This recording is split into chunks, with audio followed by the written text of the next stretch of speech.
창세기 12장 1절부터 5절까지의 말씀을 한 절씩 교독하겠습니다. 여호와께서 아브라함에게 이르시되 너는 너의 고향과 친척과 아버지의 집을 떠나 내가 내게 보여줄 땅으로 가라. 내가 너로 큰 민족을 이루고 내게 복을 주어 내 이름을 창대하게 하리니 너는 복이 될지라. 너를 축복하는 자에게는 내가 복을 내리고 너를 저주하는 자에게는 내가 저주하리니 땅의 모든 족속이 너로 말미암아 복을 얻을 것이라 하신지라. 이에 아브라함이 여호와의 말씀을 따라갔고 롯도 그와 함께 갔으며 아브라함이 하란을 떠날 때 75세였더라. 함께 읽습니다. 아브라함이 그의 아내 사레와 조카 롯과 하란에서 모은 모든 소유와 얻은 사람들을 이끌고 가나안 땅으로 가려고 떠나서 마침내 가나안 땅에 들어갔더라. 아멘. 오늘도 주님의 보좌 앞으로 나오신 성도님들에게 하나님의 은혜와 평강이 함께 하시기를 축원드립니다. 또 온라인으로 참여하신 모든 성도님들 주님의 이름으로 축복합니다. 옆 사람에게 인사하겠습니다. 하나님은 당신 편이십니다. 감사합니다. 우리는 오늘 아브라함에 대해서 함께 살펴보도록 하겠습니다. 아브라함은 성경에서 매우 중요한 인물입니다. 아브라함을 빼놓고 성경을 이해하게 할 수 없죠. 그래서 아브라함을 믿음의 조상이라고도 표현을 합니다. 아브라함의 옛 이름은 아브람이었는데요. 그 뜻은 큰 아버지라는 뜻입니다. 아브라함은 열방의 아버지, 열국의 아버지라는 뜻을 갖고 있습니다. 아브라함은 결코 순탄한 인생을 살지 않았습니다. 그의 가장 큰 변화라 하면 그가 태어나고 자랐던 갈대아 우르를 떠나 낯선 가나안 땅에 와서 살아야 하는 것이었죠. 그는 가족과 그리고 익숙한 사회 문화 이런 모든 것들을 떠나서 홀로 하나님의 인도하심을 받으며 살아야 했습니다. 아브라함의 위대한 점은 그가 낯선 곳에서 살았다는 것 이것보다도 그는 하나님 앞에서 신앙을 홀로 지켰다는 것이 가장 큰 위대함이라 이야기할 수 있겠습니다. 그가 살았던 갈대아 우르뿐만 아니라 가나안 땅 역시 하나님을 섬기는 곳이 아니었고 성경적인 가치관이나 성경적 문화도 없었습니다. 그 모든 것들이 비성경적, 반성경적인 문화와 가치관, 철학, 사상, 우상, 미신들로 가득했던 곳에서 오롯이 홀로 하나님과의 관계 속에서 그 신앙을 지켜냈고 그의 후손들에게 그 신앙을 물려줬다는 것이 그의 엄청난 위대성을 그대로 보여주고 있는 것입니다. 이 아브라함의 이 신앙은 단순히 아브라함만의 신앙이 아니고 아브라함의 후손들로 태어난 모든 크리스천들과 그리고 이 땅에 있는 모든 교회들에게 공통적으로 나타나는 현상입니다. 초대교회가 형성됐을 때 예루살렘 교회의 주변은 다 유대인들로 가득하였습니다. 유대인들의 율법과 전통이 초대교회를 억압하였고 심지어 육체적인 핍박과 죽음을 각오해야 될 신앙이었습니다. 그럼에도 불구하고 초대교회 성도들은 그 신앙을 오롯이 지켜냈고 그 신앙을 사람들에게 전파하였고 지금의 우리에게 이르게 되었습니다.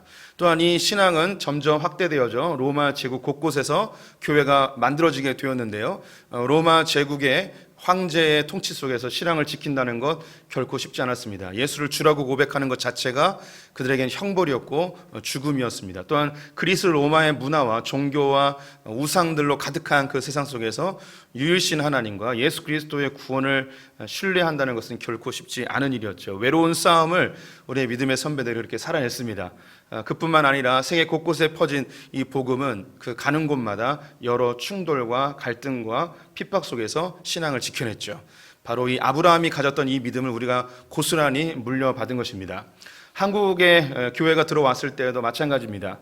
유교의 문화와 계급 문화, 남존 여비의 사상과 또 각종 우상과 미신들로 인해서 한국 땅은 기독교를 받아들이려 하지 않았습니다. 하지만 우리 믿음의 선배들이 그 모든 것들을 뚫고 신앙의 뿌리를 내려 지금처럼 아름다운 찬란한 기독교의 문화가 한국 땅 가운데 일어나게 되어진 것이죠.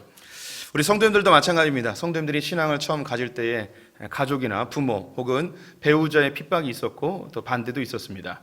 또 지금까지 내가 살아왔던 삶의 스타일이나 또 종교관 이런 여러 가지 것들을 이겨내고 오롯이 주님과의 관계 속에서 이 믿음을 지켜낸 우리 성도님들이 아브라함과 같이 위대한 하나님의 믿음의 자녀들이라고 저는 확신합니다. 또한 이 시대에 살아가고 있는 우리 성도님들 그리고 우리의 자녀 세대는 우리가 겪어왔던 것과 또 다른 엄청난 위기 속에 위협 속에 존재해 있습니다. 반성경적인 그리고 반기독교적인 정서가 우리 주변에 아주 팽배해 있습니다. 우리 성도님들은 그래도 기독교인들이 많은 사회 속에서 그래 신앙생활을 했지만 우리 자녀들은 반에 가서 한 20명, 30명 되어지는 그 반에 예수 믿는 사람은 1명, 많아야 2-3명 정도밖에 없는 그런 척박한 곳에 지금 신앙생활을 하고 있습니다. 그들이 살고 있는 그 일주일의 삶에서 그 모든 문화가 비성경적인 반기독교적인 문화를 그들은 그대로 노출되어 있는 상태입니다. 동성애 문화들, 또 진화론들, 정치적 올바름이라고 이야기하는 PC 문화, 사회주의 사상이나 극단적 페미니즘, 종교다원주의, 뉴에이지, 이런 여러 가지 반기독교적인 그런 사상들이 우리의 자녀들을 에워싸고 있습니다. 이곳에서 우리의 자녀들이 신앙을 지킨다는 거 결코 쉽지 않은데, 하지만 아브라함이 그 신앙을 그 지금 시대보다 결코 못하지 않은 그 어려운 세대 속에서 신앙을 이겨낸 것처럼 우리의 다음 세대들도 이 척박한 이 반기독교적인 세상 속에서 하나님에 대한 이 믿음을 지켜내고 또 전수하게 될 줄 믿습니다. 우리 성도님들이 그렇게 어려움 속에서도 믿음을 지켜냈듯이 우리의 다음 세대도 충분히 그렇게 하리라고 저는 확신합니다. 아브라함의 위대성이 바로 그겁니다. 그 주변에 하나님을 믿는 사람이 아무도 없어도 하나님과의 개인적인 관계 속에서 그 신앙을 지켜낸 것, 그게 참으로 위대함이죠. 그런데 제가 아브라함의 위대성에 대해서 이야기했지만 사실 아브라함의 위대함보다 더 위대한 것은 바로 하나님의 능력입니다. 하나님이 아브라함을 불러내셨고 하나님께서 이 아브라함을 믿음의 조상으로 만들어내신 것이죠. 아브라함은 사실 하나님을 믿을 수 있는 환경에 놓여 있지 않았습니다. 그의 고향은 우리 성도님들 아시듯이 갈대아 우르입니다. 갈대아 우르는 니므롯이 시날 평지에서 바벨 성읍과 바벨 탑을 쌓았는데 그 중심이 바로 갈대아 우르입니다. 즉 바벨 제국의 심장과 같은 곳이 갈대아 우르인 것이죠. 아브라함이 그곳에서 태어나서 그 안에서 성장하였습니다. 그가 어떤 환경 속에 놓여 있는지 충분히 예상이 되어지죠. 그의 아버지는 데라입니다. 여호수아서를 보니 이 데라는 우상 숭배자였다고 기록이 되어 있습니다. 유대인의 전승에 의하면 데라는 심지어 우상을 만들어 파는 자라고 이야기까지 하고 있습니다. 데라의 뜻은 이 아랍어로 달이라는 뜻입니다. 문이죠. 그래서 이 당시에 달을 숭배하는 문화가 이 바벨 제국에 팽배하였고 그의 아버지는 자식을 낳았는데 그 이름을 그 당시에 달을 숭배하는 자의 이름으로 만들어버린 거죠. 우리 성도님들이 자식을 낳았는데 아들을 낳았는데 아들의 이름을 김부처라고 지은 것과 비슷한 거예요. 성도님들이 딸을 낳았는데 김보살이라고 지은 것과 똑같은 거죠. 그래서 아들의 이름을 데라라고 지은 거예요. 달신의 이름을 거기에 붙여서 자기의 아들을 통하여서 그 신심을 불러일으켜 무엇인가 달신으로부터 복을 받고자 하는 그의 아버지의 마음이 그대로 담겨져 있는 것이죠. 그런 가정 속에 아브라함이 태어난 것입니다. 아브라함이 이런 상황 속에서 하나님을 찾는다? 결코 쉽지 않습니다. 또한 그의 아버지가 당시 종교가 지배하던 사회 속에서 우상을 숭배하고 또 우상을 만드는 자였다면 상당히 중심에 있는 인물이었고 상당히 고위의 높은 위치에 있는 사람이었으리라고 충분히 예상됩니다. 즉 그는 부족함이 없는 아들이었습니다. 그의 삶에 하나님을 찾을 만한 필요성도 그렇게 느끼지 못했을 것입니다. 성경 이곳저곳에서 아브라함의 부유함을 보여주는 장면이 많이 있습니다. 오늘 본문에도 큰 재물을 가지고 가나안 땅에 내려온 것을 알 수가 있겠죠. 아브라함은 우상의 문화, 이교도의 문화, 그리고 풍성한 삶의 재산들을 갖고 있었습니다. 그가 하나님을 찾을 수 있었을까요? 아니에요. 그의 과거에 하나님을 어떻게 믿었는지, 하나님에 대한 어떤 관계성이 있는지 성경은 하나도 기록하고 있지 않습니다. 단지 중요한 것은 이 성경에서 하나님이 아브라함을 찾아왔다는 거예요. 아브라함이 하나님을 찾아간 게 아니고 하나님이 아브라함을 찾아와서 아브라함을 불러내어 하나님의 백성으로 삼고 새로운 민족을 만들었다는 것이죠. 사도행전 7장 말씀 같이 읽어보도록 하겠습니다. 스데반이 이르되 여러분 부형들이여 들으소서. 우리 조상 아브라함이 하란에 있기 전 메소포타미아에 있을 때에 영광의 하나님이 그에게 보여 이르시되 내 고향과 친척을 떠나 내가 내게 보일 땅으로 가라 하시니. 아브라함이 하나님을 찾은 것이 아니고 하나님이 아브라함을 찾아왔습니다. 그리고 아브라함에게 말씀하여 그곳에서 나와서 내가 인도하는 땅으로 가자라고 부르시죠. 하나님의 열심이 아브라함을 불러낸 거예요. 성경에는요, 이 아브라함처럼 부름받은 사람들이 많이 나와요. 그런데 공통적인 그 사항이 뭐냐면 그들의 과거에 대한 얘기를 하지 않아요. 그 과거의 하나님과의 관계, 그의 신심, 하나님을 얼마나 찾았는지 이런 얘기 하나도 안 해요. 중요한 건 하나님께서 그들을 만나서 그들을 불러냈다는 것이죠. 이건 성경에 나오는 아주 신비한 작업이에요. 이것은 뭐냐면 열려놓은 거예요. 우리 성도님들이 각양 다르게 삶을 살아와요. 어떤 사람은 모태신앙으로부터, 어떤 사람은 중간에 믿고, 어떤 사람은 전도를 통하여, 어떤 사람은 개인적인 하나님의 부르심과 환상이나 체험이나 기적들을 통해서 주님을 만납니다. 여러 가지 다양성이 있을 수 있어요. 근데 중요한 게 뭐냐면 성경에 그 많은 사람들이 다양한 배경 속에 있었지만 중요한 한 가지는 하나님이 와서 그들을 불렀다는 거예요. 하나님은 하나님의 백성을 불러내십니다. 하나님께서 아담과 하와를 창조하시고 그 땅을 통치하고 다스리도록 명령하였는데 그것이 잘 진행됐으면 좋겠지만 그들이 생각하는 모든 것이 악하였습니다. 그래서 심판하시죠. 하나님이 은혜로 이 노아에게 방주를 만들게 하시고 그 가족들을 통해서 새로운 인류를 시작하십니다. 노아의 가족에게는 셈과 함과 야벳이 있었습니다. 그런데 이 세 아들 중에 셈이라는 사람을 통해서 믿음의 계보가 이어져 가게 됩니다. 노아로부터 새로운 민족이 시작됐어요. 셈을 통해서 그 후손이 믿음이 흘러가고 있는데 이 셈족의 맨 마지막에 등장하는, 즉 아브라함 바로 직전에 등장하는 사람이 누구냐면 데라예요. 데라.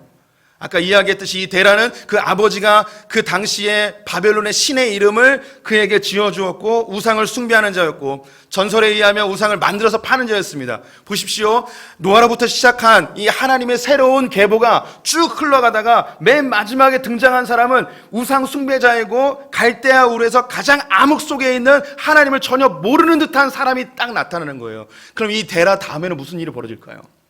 노아의 홍수 때와 똑같이 모든 사람들이 하나님을 대적하여 하나님이 없다 하는 사람들로 나타나겠죠. 이런 가장 암흑스러운 상황에서 하나님은 자기 나라를 만들기 위한 그 열심으로 그 암흑 속의 가장 심장과 같은 그 핵심 부분에 딱 들어가 우상 숭배하고 우상을 팔아 만들던 그 사람의 가문 속으로 들어가 가장 암흑 속으로 들어가 한 사람을 끄집어냈는데 그 사람이 바로 아브라함이라는 거예요. 이 사람의 뒷배경을 하나도 설명하지 않고 중요한 게 뭐냐면 가장 어두운 곳에 들어가서 한 사람을 끄집어내서 하나님은 새로운 나라를 만들기 시작했다는 거죠.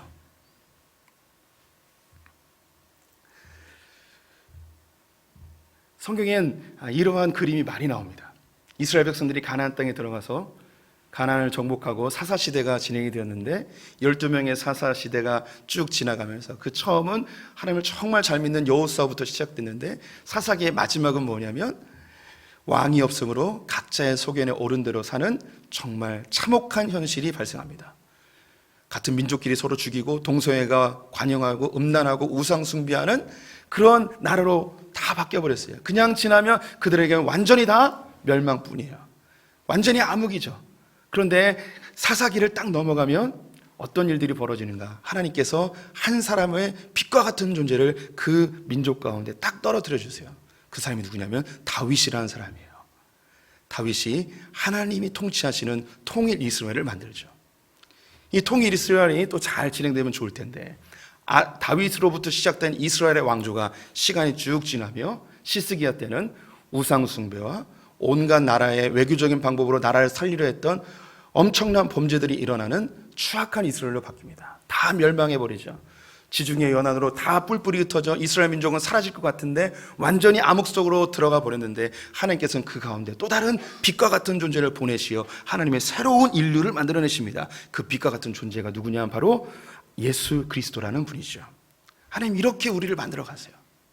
우리 성도님들께서 하나님이 부르셨을 때 마치 그 암흑과 같은 곳에서 주님이 우리를 불러내신 것입니다. 아브라함을 불러내셨듯이 우리 성도님들을 하나님께서는 불러내신 것이죠. 데살로니가 후서 말씀 같이 읽어보도록 하겠습니다. 주께서 사랑하시는 형제들아, 우리가 항상 너희에 관하여 마땅히 하나님께 감사할 것은 하나님이 처음부터 너희를 택하사 성령의 거룩하게 하심과 진리를 믿음으로 구원을 받게 하심이니. 하나님께서는 창세전부터 처음부터 우리 성도님들을 불러내기로 작정하셨습니다.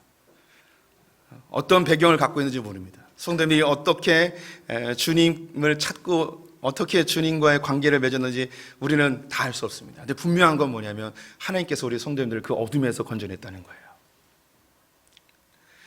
누가복음과 마가복음에는 예수님이 이런 얘기를 해요.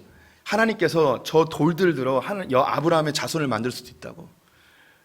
하나님은 당신의 나라를 스스로 만드시는 분이에요. 자기의 백성을 불러내시는 분이죠. 하나님께서는 돌들을 들어 자기 백성을 삼을 수도 있어요. 그런데 죄악으로 쩌들었던 암흑 속에서 삶의 소망도 없던 우리들에게 주님이 찾아오셔서 나를 지명하여 불러내시어 너는 내 것이라 하며 하나님의 그 거룩한 나라의 백성으로 나를 삼으셨다는 것, 주의 자녀로 나를 인치셨다는 것, 이거 얼마나 큰 축복이고 위대한 일인지 모릅니다. 내가 신앙이 좋거나 내가 어떤 의가 있어서 주님이 날 부른 게 아니라 하나님의 열심으로 하나님께서 우리를 직접 찾아오셔서 너는 내 것이야, 내가 너를 지명하였으니 너는 내 자녀야 라고 선언하시는 이 위대한 선포, 얼마나 큰 축복인지 모릅니다.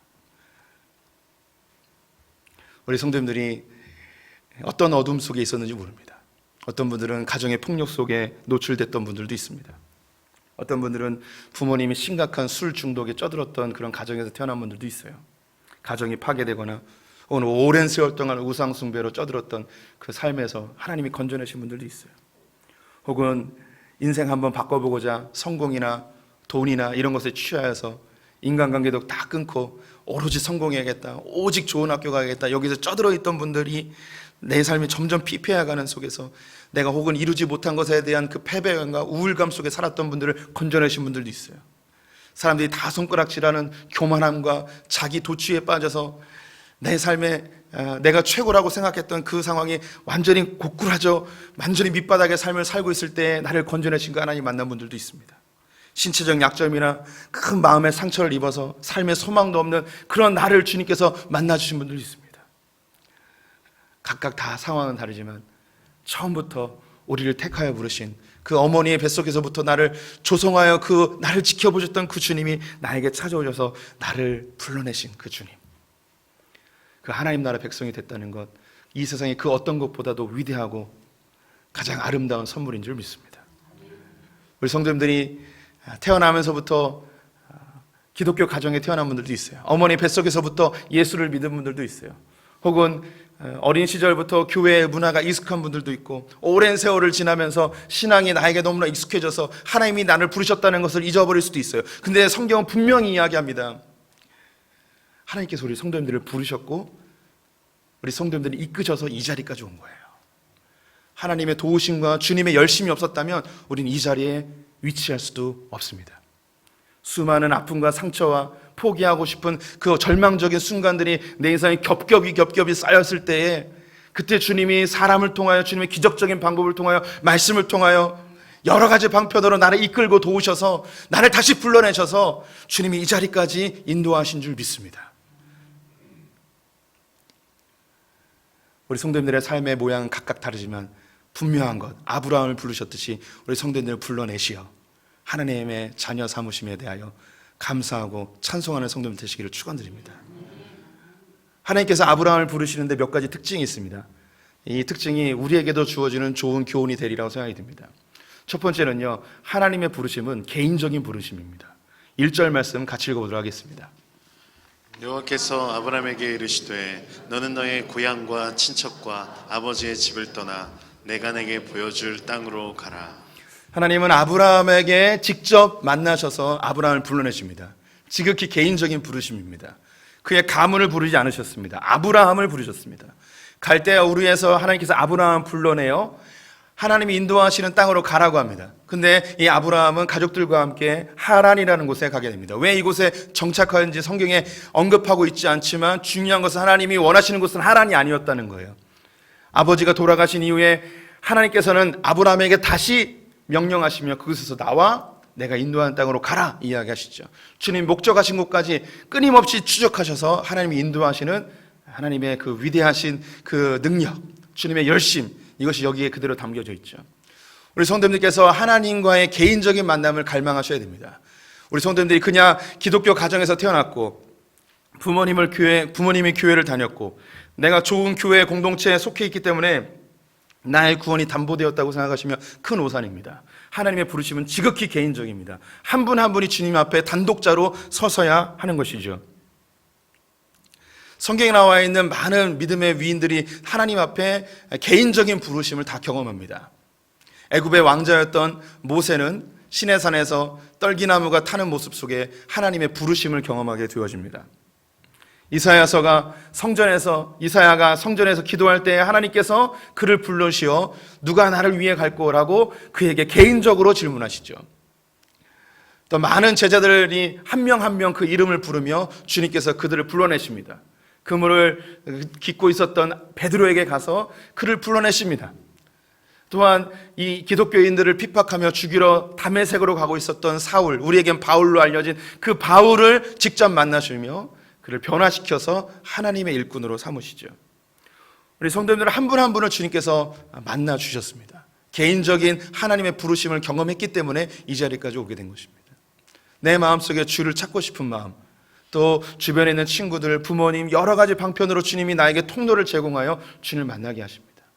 우리 성도님들 소풍교회에 다니시면서 그냥 이 공동체에 있다는 것이 우리 성도님들에게 안정감을 주지 않습니다.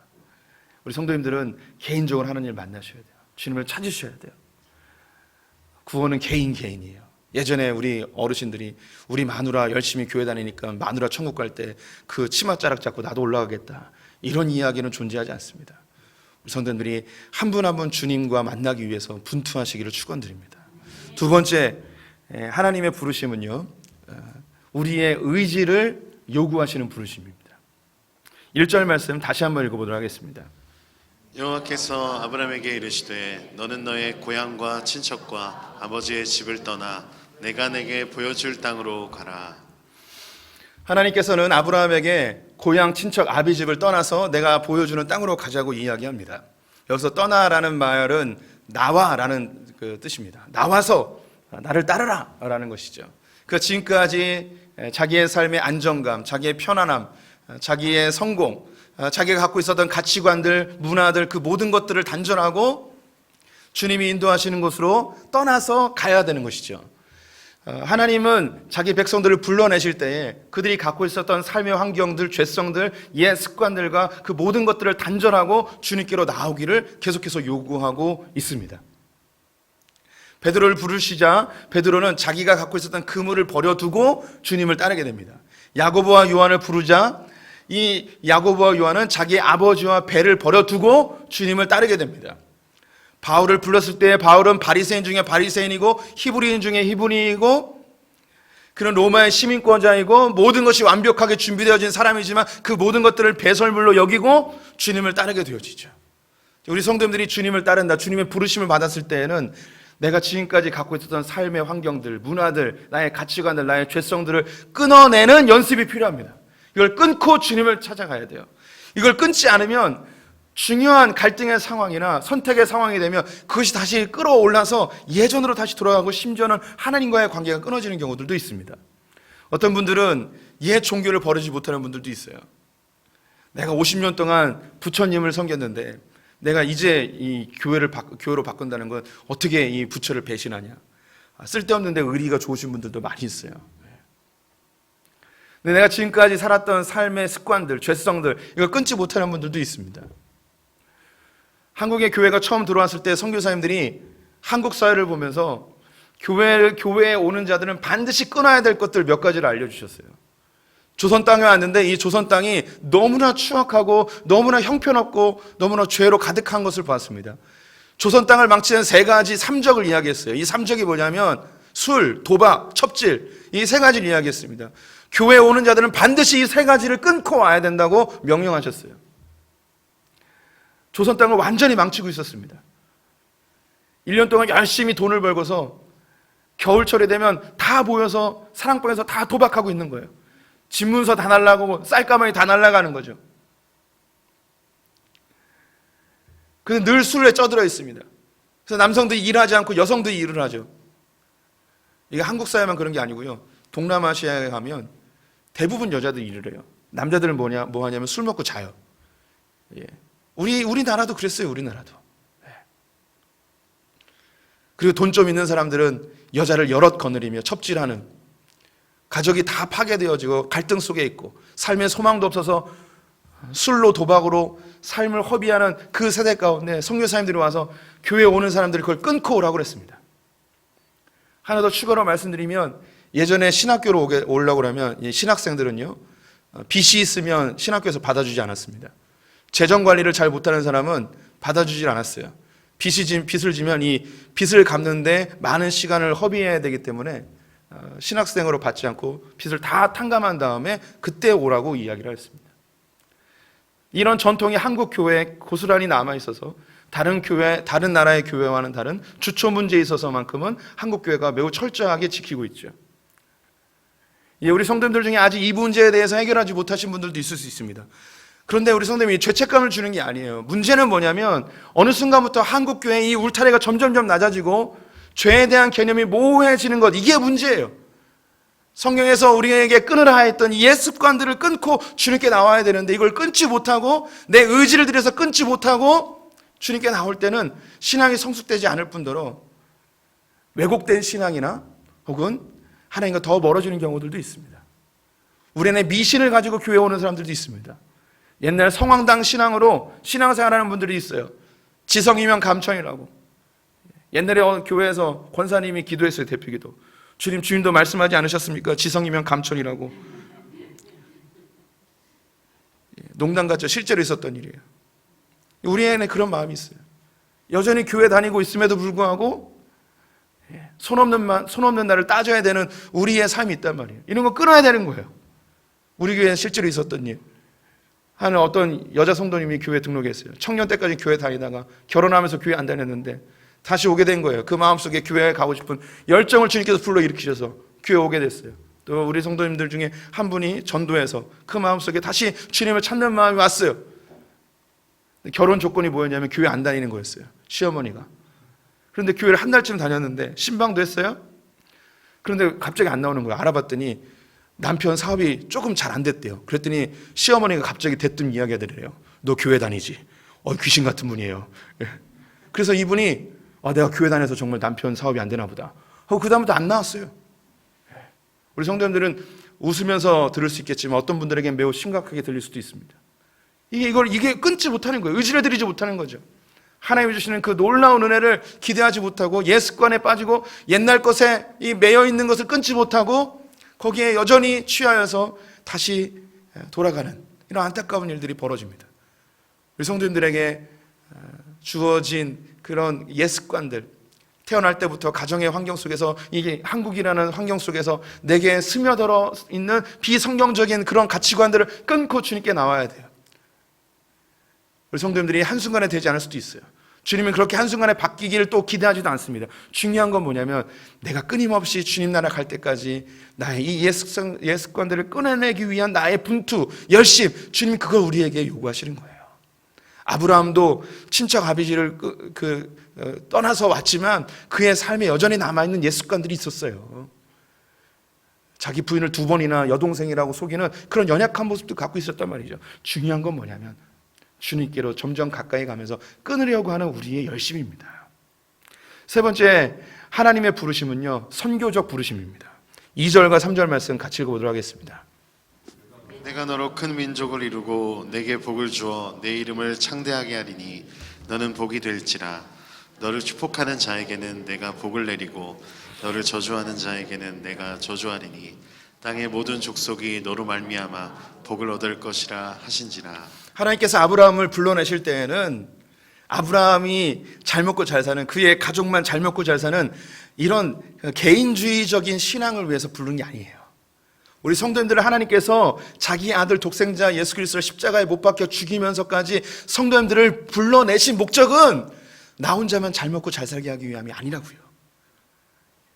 아브라함을 불러내시고 우리 성도님들을 불러내신 목적은 우리를 통하여서, 아브라함을 통해서 모든 민족이 복받게 하기 위함이에요.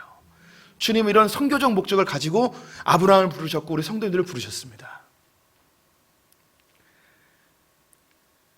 예수님께서 제자들에게 하늘과 땅의 모든 권세로 너희에게 명하노니 너희는 모든 족속으로 제자를 삼아 아버지와 아들과 성령의 이름으로 세례를 주고 내가 너희에게 가르친 모든 것을 다 지켜 행하게 하라.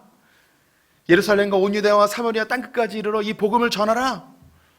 주님은 우리들에게 이 신앙을 나에게만 국한시키는 것이 아니고 이 복을 흘려보내도록 주님 우리에게 요구하고 있습니다. 우리의 부르심은 선교적 부르심이에요. 이건 결코 우리가 외면할 수 없는 부르심입니다. 나 하나만 예수 잘 믿고 천국 간다, 이런 개념이 아니라고요. 우리 성도님들이 이 땅 가운데 어떤 복을 흘려보내기를 원하십니까? 예전에 이 복의 근원이라 이야기하면 돈 많이 벌어서 돈 많이 이렇게 흘려보내는 이런 것 정도로 생각했어요. 매우 물질적인 복에 대해서 국한적으로 생각했죠. 예, 이렇게 꿈꾸시는 분이 있다면 실제로 그것이 이루어지기를 축원드립니다. 아무도 아멘은 아니에요. 나 혼자만 잘 먹고 잘 살겠다는 건지 나에겐 돈이 달라붙질 않아요 뭐 이런 건지 모르겠지만 어쨌든 이 물질의 복이라도 받으셔서 많이 흘려보내시기 바랍니다. 근데 그거 외에도 주님 우리에게 많은 은사들을 주셨어요. 재능들을 주셨어요. 이 땅을 섬기고 이 땅에 하나님의 나라를 이룩해 할 수 있는 많은 우리의 은사들을 주셨단 말입니다. 우리 가운데 긍휼의 은사가 있는 분도 있어요. 섬김의 은사도 있어요. 어떤 분들은 기도의 은사가 있는 분들도 있어요. 어떤 분들은 상담의 은사가 있는 분들이 있어요. 내가 갖고 있는 것으로 하나님의 복을 흘려보내는 통로가 되십시오. 열망하십시오. 우리 성도님들이 누군가에게 복을 준다면 누구에게 제일 많이 주고 싶습니까? 제가 장단컨대 우리 가운데 모든 분들이 제일 이 복을 누군가에게 흘려보낸다면 아마도 우리의 자녀들이 아닐까 싶습니다. 복 중에 제일 좋은 복, 믿음의 유산을 우리 자녀들에게 물려주고 싶은 성도님들의 마음을 압니다. 우리 자녀들을 위해서 많이 기도해 주십시오. 우리 자녀들에게 이 믿음의 유산이 흘러가게 해 주시옵소서. 하나님이 선교적 사명, 이웃에게 복음을 전하는 것뿐만 아니라 내 자녀들에게도 하나님 만나 주십시오. 주님 이 자녀들에게 내 신앙의 하나님 갑절의 은혜를 이 자녀들에게 허락하여 주십시오. 복의 통로가 되시는 성도들 되시기를 축원드립니다. 마지막으로 네 번째 하나님의 부르심은요, 문화적 부르심입니다. 5절 말씀을 같이 읽어보도록 하겠습니다. 아브라함이 그의 아내 사레와 조카 롯과 하란에서 모은 모든 소유와 얻은 사람들을 이끌고 가나안 땅으로 가려고 떠나서 마침내 가나안 땅에 들어갔더라.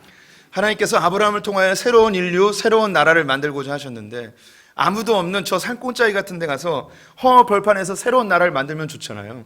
그런데 굳이 하나님은 아브라함을 데리고 어디로 가시냐면 가나안 땅에 가게 하셨어요. 이 가나안 땅에는 이미 많은 족속들이 자리를 잡고 살고 있었고 그들의 문화와 가치관과 종교와 우상과 미신들이 가득한 곳이었어요. 근데 그곳에 떨어뜨려서 여기서 새로운 나라를 만들라는 거예요. 새로운 하나님의 명령과 질서가 임하는 새로운 나라를 이 땅 가운데 만들라는 거죠.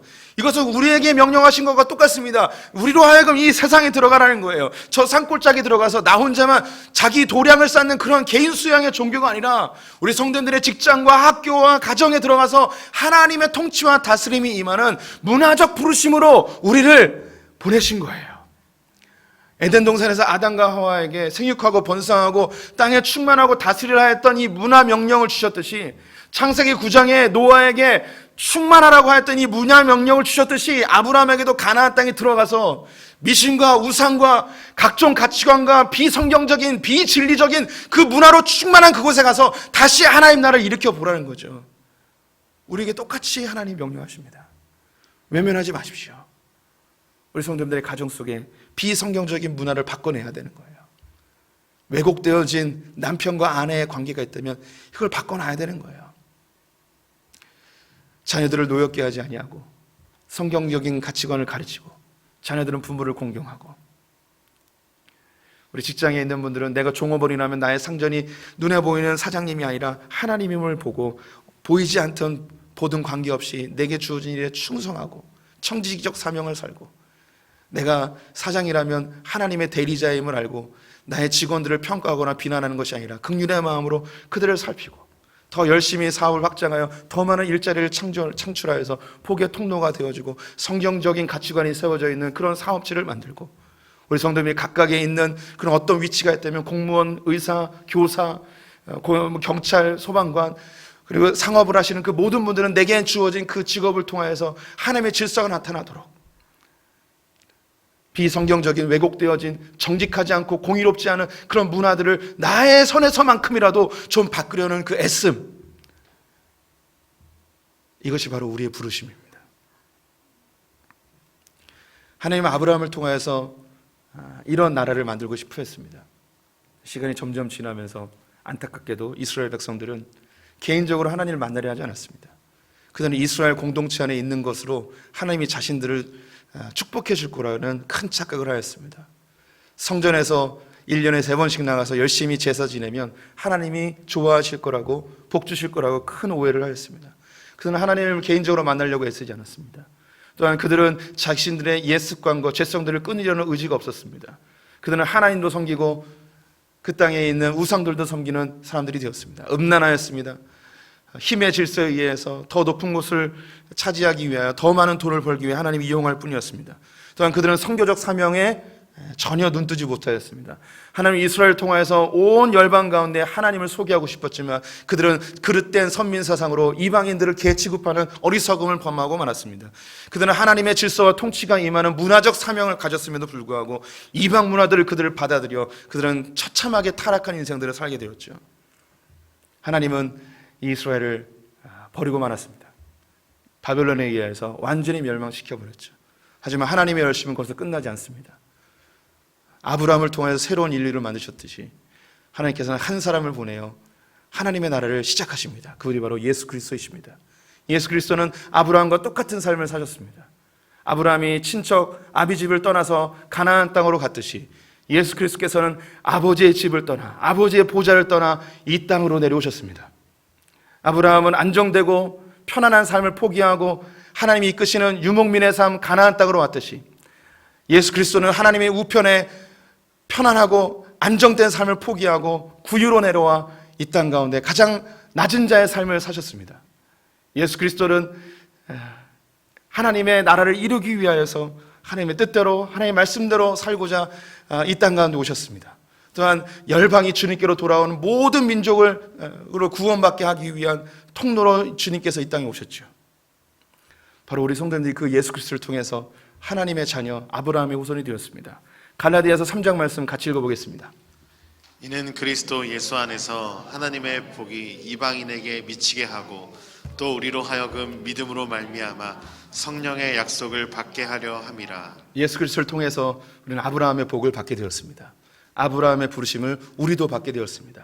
예수와 아무 상관없었고 하나님을 전혀 알 수 없었던 이 대한민국 땅 가운데 주님의 열심이 이곳에 임하셔서 우리를 불러내셨고 하나님의 자녀 삼으셨습니다. 암흑 가운데 있었고 삶의 소망도 없었던 우리들, 지금 좀 괜찮게 사는 듯 하지만 우린 여전히 불안함과 우울에 사로잡혀 있습니다. 여전히 주님 우리를 만나고 싶어하고 우리를 부르십니다. 우리 성도님들 개인적인 삶에서 주님을 끝없이 찾으시는 분들 되시길 바랍니다. 또한 우리의 옛 습관을 끊어내기 위해 분투하십시오. 그리고 우리의 삶이 복의 통로가 되기를 열망하시고 우리의 삶의 현장에서 하나님 나라가 임하도록 문화적 명령을 이루시는 분들 되시기를 축원드립니다. 그래야 우리가 담장 너머로 뻗은 나무처럼 풍성해져서 이 땅 가운데 하나님 나라가 무성하게 열매 맺는 것을 보길 간절히 소망합니다. 이 시간 함께 찬양하겠습니다. 야곱의 축복 함께 찬양합니다. 우리 박수 치면서 찬양하겠습니다.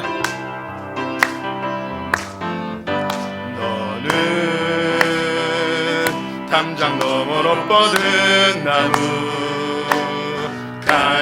가지에 푸른 열매처럼 하나님의 귀한 축복이 삶에 가득히 넘쳐날 거야. 너는